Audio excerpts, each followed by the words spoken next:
You're listening to Popcorn in Orbit, a podcast for sci-fi lovers of all galaxies, hosted by filmmakers Jeremy Major and Ian P. Causer. Hey everyone, welcome back. You've got Jeremy here in Canada, and I am with Ian in Great Britain. How you doing today, Ian? I'm great, thank you, Jay. How are you? I'm good. Yeah, lots to talk about today. We've got a fun topic today, but why don't you give us a taste of that, and then we're going to share some news. Yeah, it's on the back of last week's episode, Yes. which was 5 classic movies we hate to admit we don't love.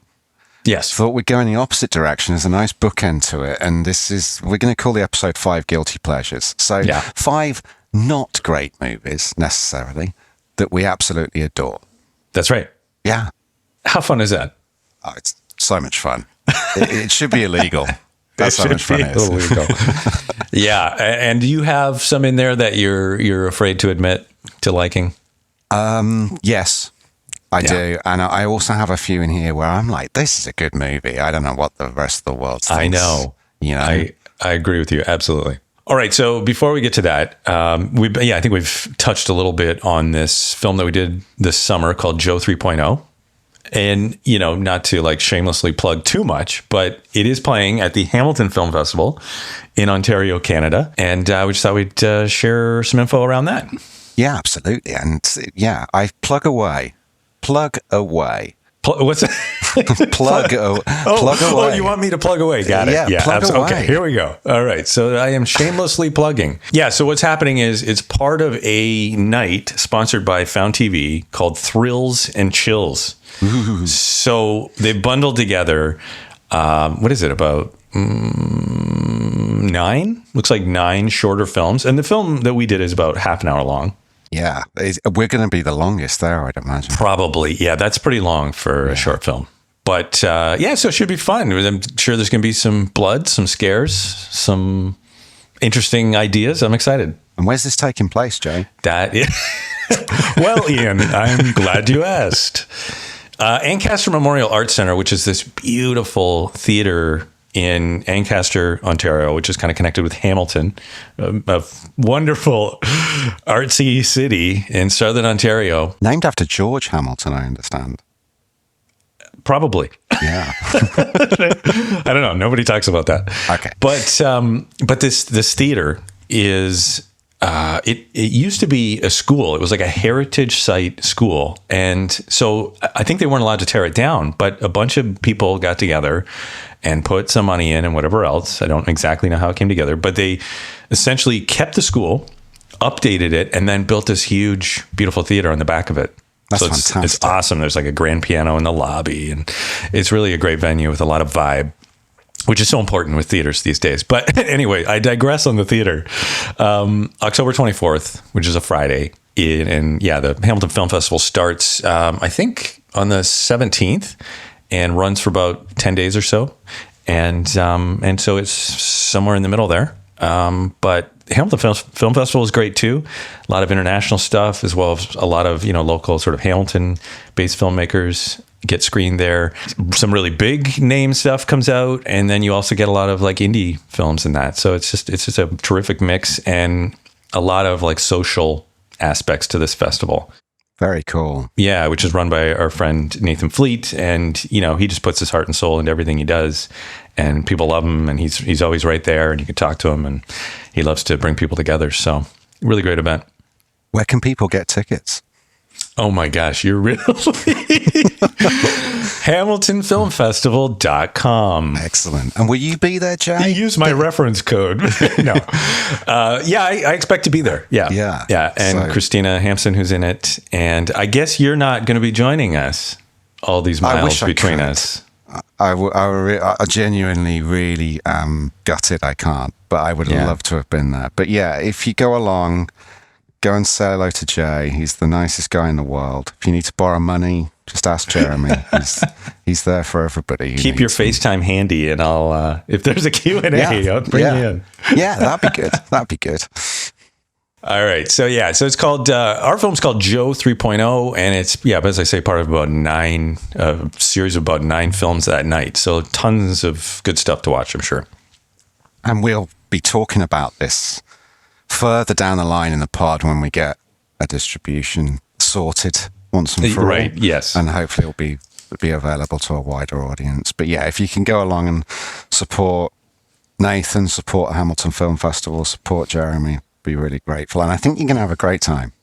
I think you'll have a great time. I'm sure you will, yes. These are like short film programs. You just don't know what you're going to get. No. And that makes it so interesting. You don't know what's coming as the night goes on. Yes, I love the short film programs at the Hamilton Film Festival. Anyway, okay, there you go. Enough about that. Why don't we dig into today's topic? Are you ready? I am. I'm excited. All right, so 5 guilty pleasures. 5 guilty pleasures.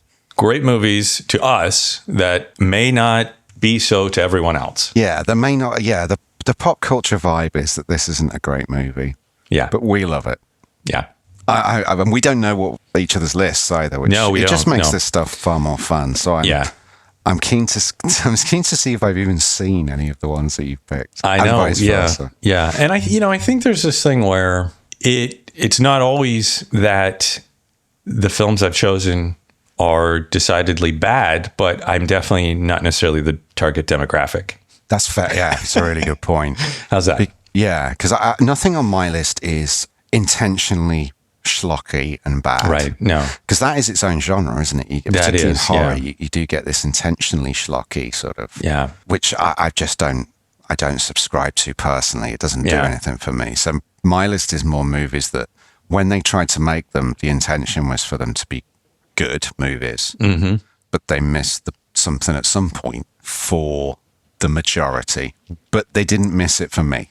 Yeah, that's a good point. Because if you had like Octopus versus Sharknado 12, Oh, you're spoiling my list. but if you went up to the director of that and said, I just didn't feel like it had any pathos, he's going to understandably turn around to you and says, there isn't supposed to be, buddy. That's Yeah. the point. So those that I've got none of those in my category because I almost feel like being bad is part of the recipe for that genre of film. I think there's something about when a movie finds you. Yeah, and many of these came in actually, if not all of them, when I was a kid or a teenager. Oh, yeah, that's interesting. And possibly part of that is you don't really know what makes a good film when you're 14. You just know what you like. And for some reason, even rewatching it at 40, I don't see the faults. Right. I still watch it through a 14-year-old's eyes of when I enjoyed it when I was a kid. Okay, are you ready? Get into it, buddy. Okay, here we go. The first one. I'm saving my most pleasurable till last. Yeah. And it's not adult sci-fi, as you like to say. Okay, yeah, good. No. Oh, yeah, and so 2 of these have to be science fiction. Did we point that out? Yes. Okay. I didn't point that out, but you are right. Just to try and stay on topic a little bit. Yeah, at least 2, I guess one could say. Yeah. Okay. So the first one is a cartoon. It's an animated movie, and it is called Storks. Okay. Have you seen this? No. Oh my gosh. I have not seen it. I have not It's heard so of good. it. Is It's it really? This is Andy Samberg in the lead role, and you got Kelsey Grammer in there, and tons of well-known voices. I mean, I don't know if anyone would say it's a terrible movie, but I don't know if anyone quite likes it as much as me and my family does. We Okay. watch this thing on the regular. There's just something about it. It's hilarious. Well, Sandberg is hilarious. Sandberg, yeah. And then a close tie, and this is just sort of an honorable mention because I was torn as to which one to go with. But Storks has the worst review on Rotten Tomatoes. Okay. Of the 2. Penguins of Madagascar. Do you ever watch this movie? No. Also hilarious. Really? The humor is so clever. Yeah.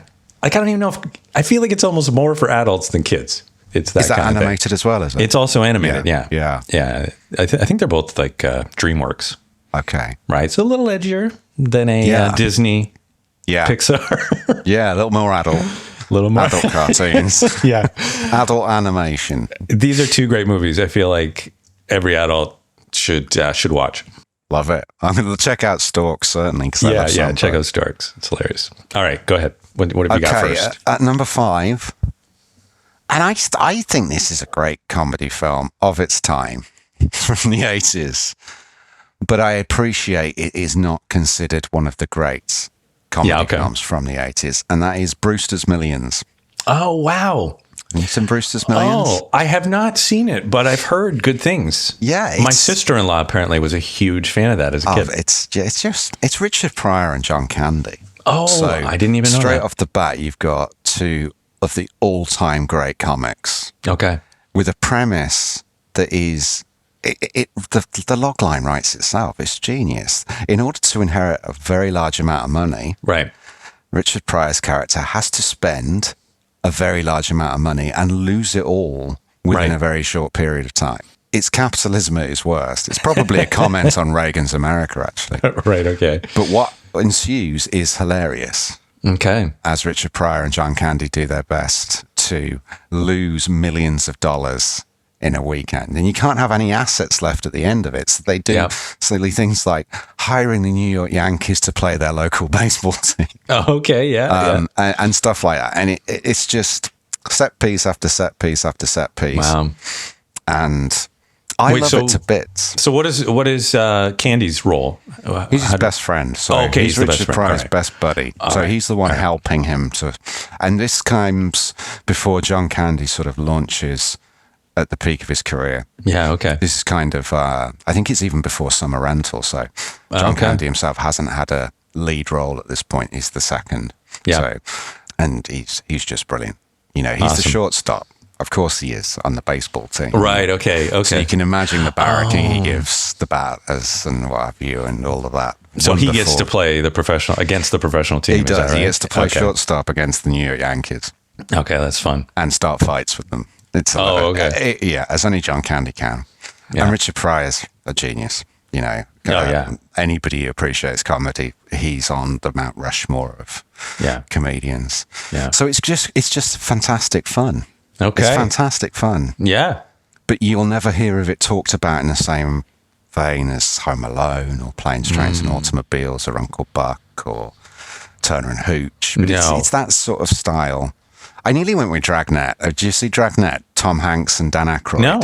See, this is another one. The laughs in that are huge, but it was never considered one of the greats in that era. But again, very of its time, 80s comedy. Yeah. Dan Aykroyd playing an uber serious detective, as only Dan Aykroyd can, and Tom Hanks playing a zany partner to Dan Aykroyd and doing it brilliantly. The scores I looked up, Brewster's Millions is considered worse than Dragnet, so that's why I went with Brewster's Millions. Yeah. Okay, my number 2 is Point Break. We have a double up. Do we really? We have a double up. Now, I've actually got more than 5, just in case this happens, so we don't say the same film. Yeah. But that's fascinating. I never thought we'd have the same one. Yeah, interesting. Now, I just assumed everyone liked this movie, but I feel like I've quizzed some people recently, and like, I don't really know that. I think it's bad. Yeah, and also I watched it recently with my kids, who are on the older teenager type people, and they didn't care for it. And I just thought, I was going through and I was like, oh, every beat is so great. Yeah. It's like, yes. Right? And they're like, nah. How can they to me, Patrick Swayze, Keanu Reeves, Catherine Bigelow. Yeah. That's as good as it's going to get. You know? The presidents, the United States masks. It's everything about it. Yeah. I was looking, and I never even considered Point Break for this list until I read somewhere that Point Break's a bad movie, and I was like, no, it isn't. And then I looked further, and it's like there is a dislike of this film out there. Yeah, for reasons I can't quite comprehend. No, I don't understand. Even his boss, is it John C. McGinley? I think playing his boss. He's brilliant in it. You know. I've stated my love for Keanu before on this podcast, so let me instead state my love for Patrick Swayze. I mean, the late, great Patrick Swayze was... I've often said this to my wife. My wife adores Dirty Dancing. Okay. And she adores Ghost. And I think those are horrible films. But I adore Point Break and I adore Roadhouse. Yeah. And I've said to her before, has there ever been an actor lead like Patrick Swayze where he has this massive female following for these films that are very female-centric, and he also has a massive male following for films that are he's one of those guys. He's one of those guys that can do both. Yeah. God bless him. Yeah. And do them brilliantly. You know? Yeah, that's an interesting point. But this is one of those I was going to get into with you and go, this is a good movie. This shouldn't be a guilty pleasure. I agree. I don't know. I just really like the character development and how they develop that relationship, and it just sort of inches its way closer until it goes too far. To me, it's a precursor to Heat. I almost said that. Yeah, because you like the antagonist, and it's partly Swayze's casting, of course. Yeah, but the fact that they get close to each other. Yeah, Johnny Utah. What a name, by the way, for a character. That's what you call your protagonist, Johnny Utah. And this might be a bit of the thing. It's like there's some what feel like cliches today. Yeah, possibly.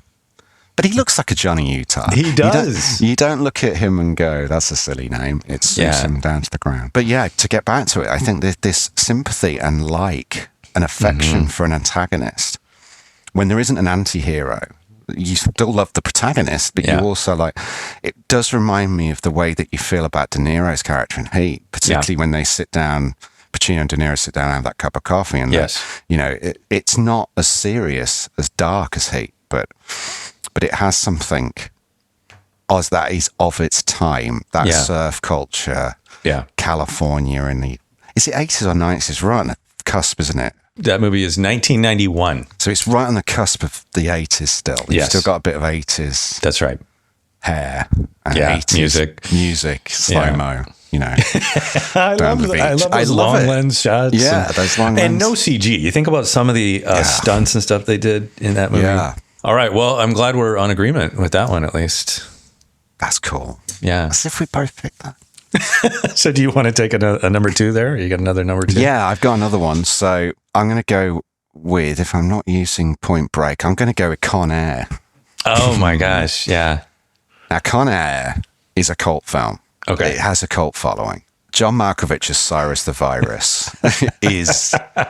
In fact, everything about Con Air is very 90s. Oh, yeah. But I love it. Yeah, I agree.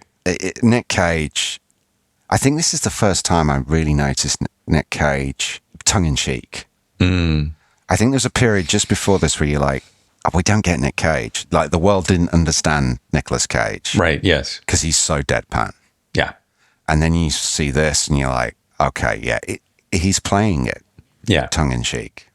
Yeah. And it's just an immensely fun, utterly ridiculous, could even be considered sci-fi. It's that ridiculous premise about this transport plane that takes the worst criminals in society across the country for reasons that don't really make any sense. Let's put them all on a plane together. That's a good idea, isn't it?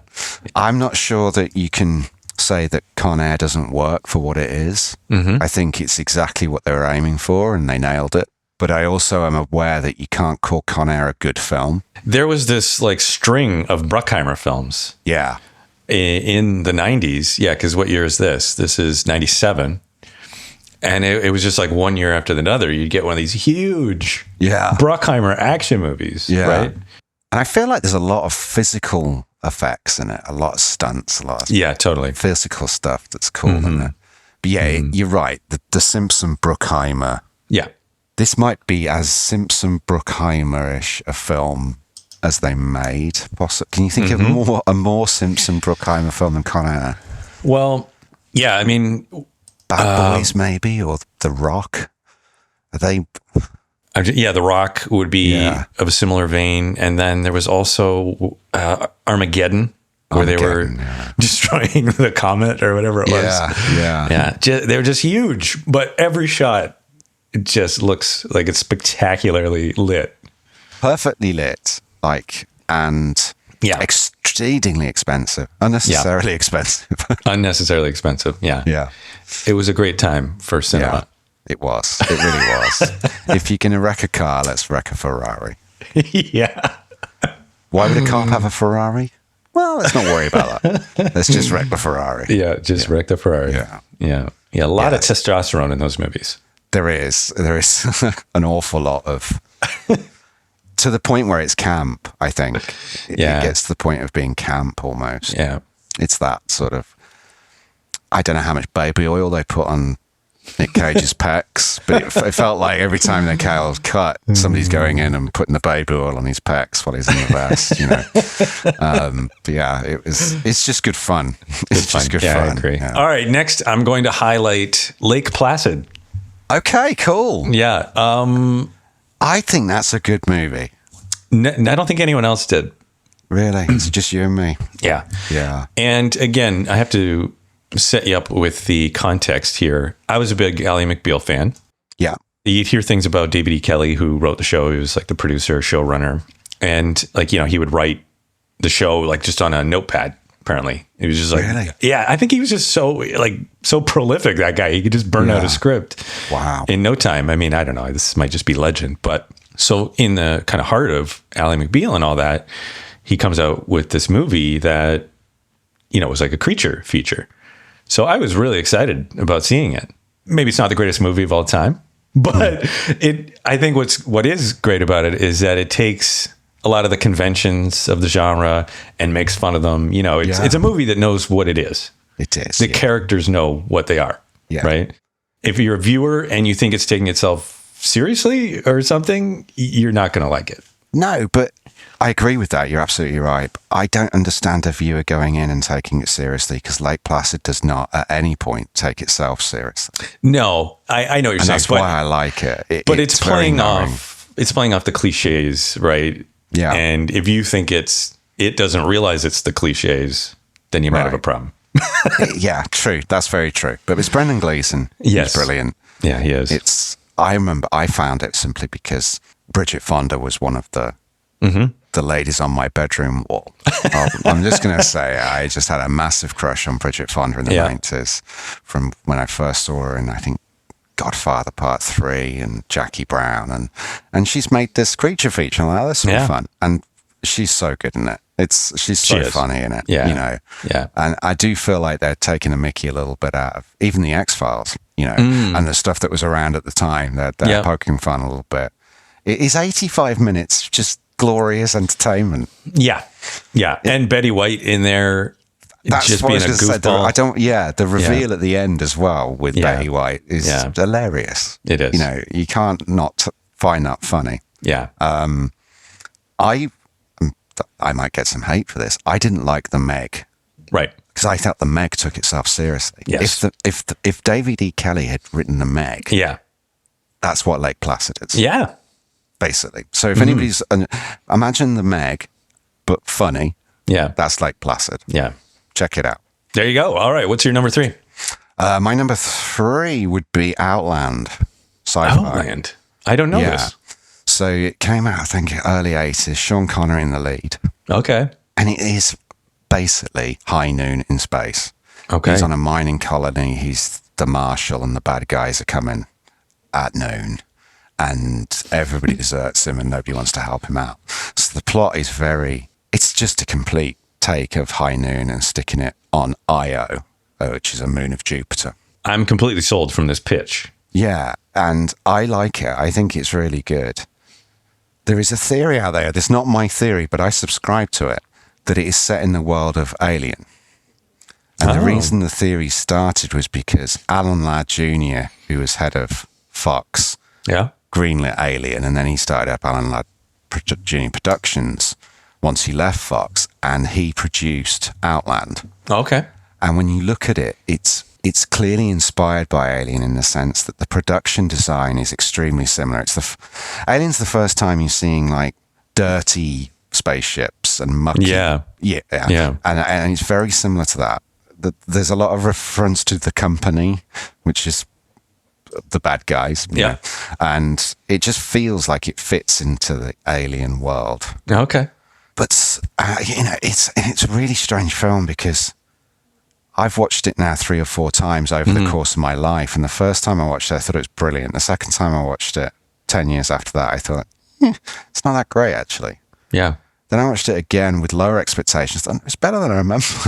And you sort of seesaw on it. It doesn't have a great reviews, but I like it. And something about it just works.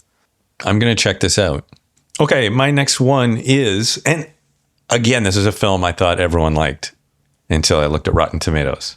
Deja Vu. Okay. Which is also Bruckheimer. It's Tony Scott, is it? Is it Tony Scott? Yeah. Tony Scott directed it. I can't really make a complaint about this movie. I get the science of it walks a line.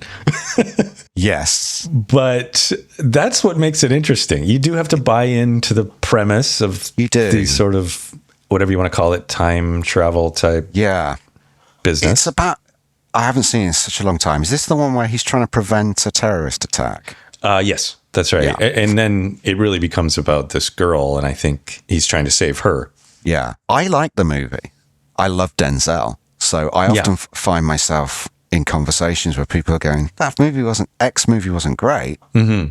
I shouldn't say X because he actually made a movie called Malcolm X. Right. I mean, AN movie isn't great. And I'm like, well, no, it is. And they're like, no, it's because you adore Denzel. Yeah. So you're enjoying Denzel's performance. Well, he is great. Yeah. So I think sometimes when you've got one of your favorite actors who's also brilliant, they can elevate the material to the point where you're not sure what's a true read on the film. True.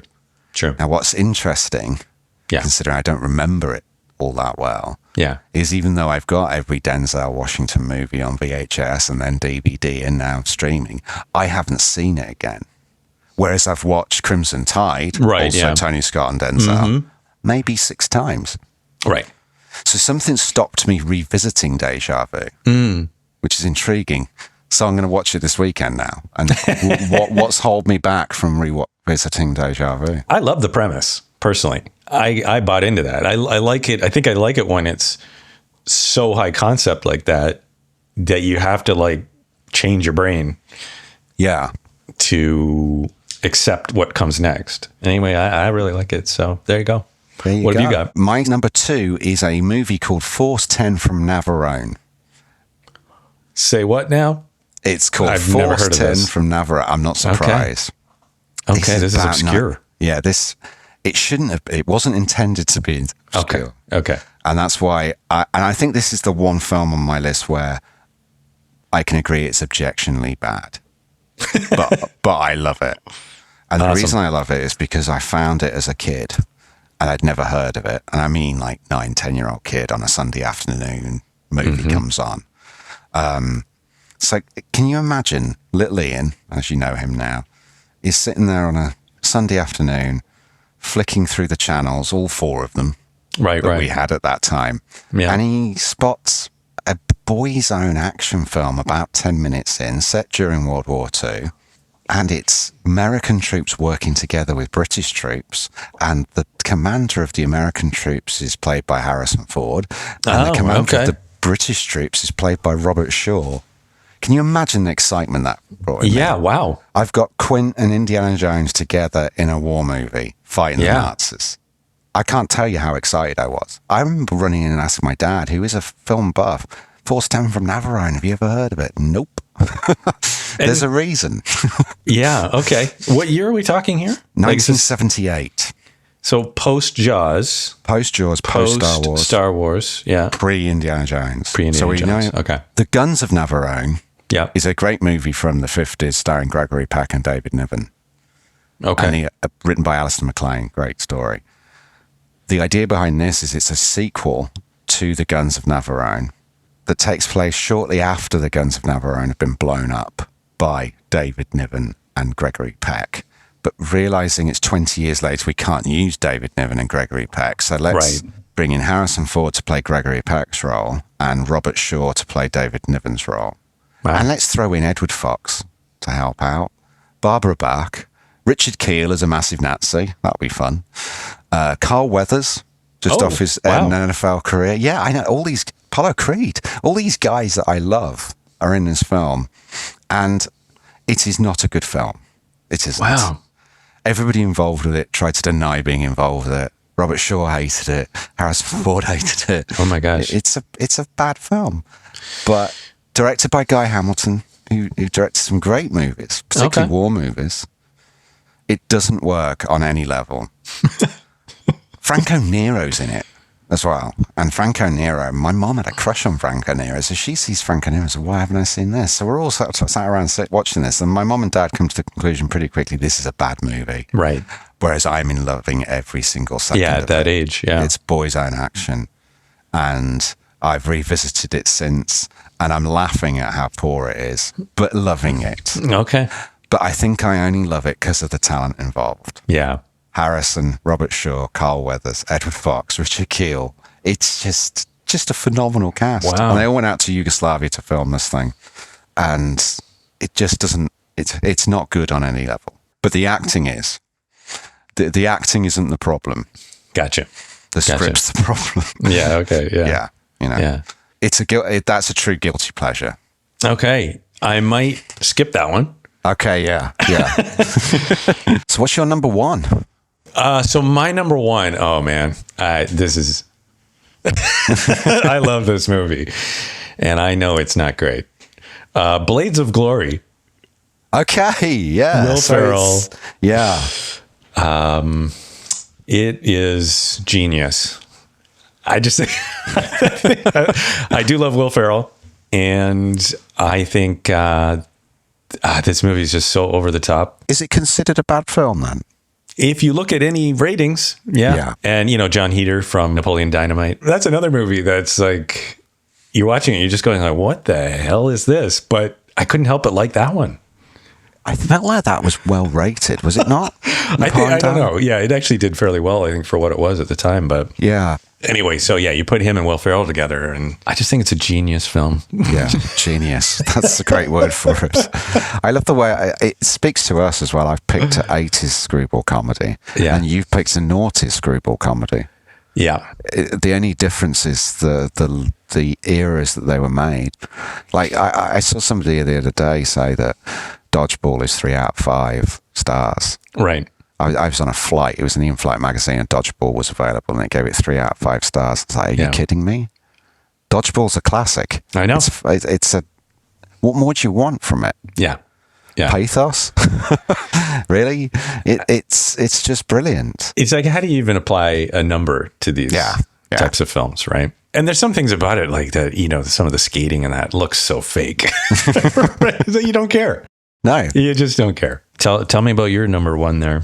My number one, guilty pleasure, and again, I feel guilty saying it's a guilty pleasure because I actually think it's a good movie, and that's not going to go down well. is Solo, a Star Wars story? Oh, okay. Oh, that's interesting. The hate this movie has taken. I guess so, especially in the Star Wars community, or what? Yeah, particularly in the Star Wars community. Mm-hmm. I just think it's completely unjustified. I think Paul Bettany is a great villain. I think Woody Harrelson, save the silly wig, is fantastic in it, as he is in everything, even when he does wear a silly wig. I think the kid that played Solo was great. I think, and I might be wrong, but I think a lot of the hate for this film comes down to the purchase of Lucasfilm by Disney. So once that purchase took place, anything that was written in the Star Wars universe was considered non-canon. Sort of inauthentic. That purchase, and everything that came after it is considered canon. And I think I haven't read the books from the 90s, but I'm guessing that there's a backstory to Han Solo that was ignored for this film because Disney have now considered anything that came before Disney as non-canon, and that might be what created this furore, which I completely understand. By the way, you shouldn't be buying it and then just saying, right, everything that came before is non-canon. Right. I have problems with that, so I'm with the Star Wars community on that. But when I watch Solo as a standalone movie, it works. It's Ron Howard. He comes in and they shot pretty much the whole film with a previous director, and then creative differences. Ron Howard comes in and really has the hardest patch job in the history of film, I think. I think possibly the press got obsessed with the $350 million budget because of all the reshoots. Big whoop. Well, do you agree with me that you shouldn't judge a film based on its budget going over budget? What's that got to do with the finished article, is my perspective. I don't see a correlation really, no. I think the sort of all those stories from the set and the change of director, they create this negative swirl of energy around a film that becomes self-perpetuating. And I must say, I watched Solo again last year at some point, and it's not the best Star Wars film, to get me wrong. It's not.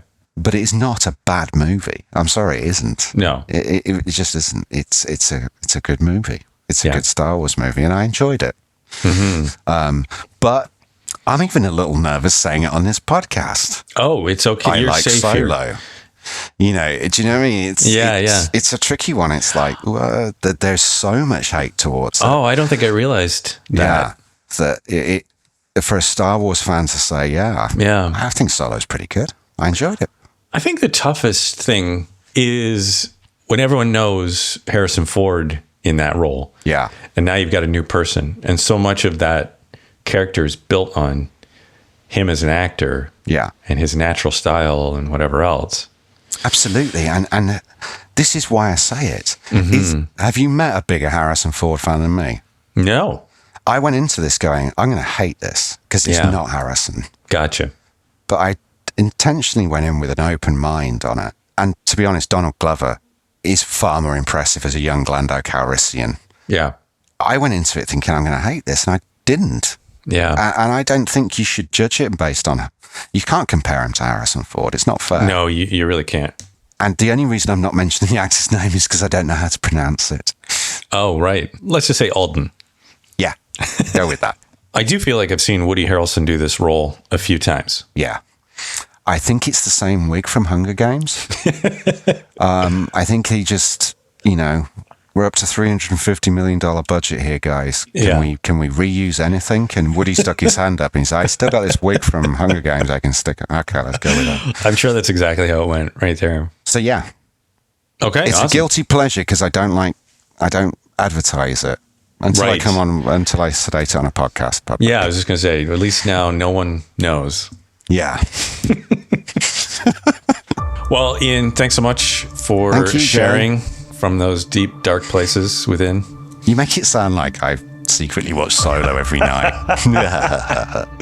Wait till everybody's gone to bed and I put Solo on. So that's not the case? No. I've misunderstood. Okay, I apologize for that. Until next time, take care, and thanks for listening. Take care. Popcorn in Orbit is produced by The Shooting Eye and Ice River Pictures,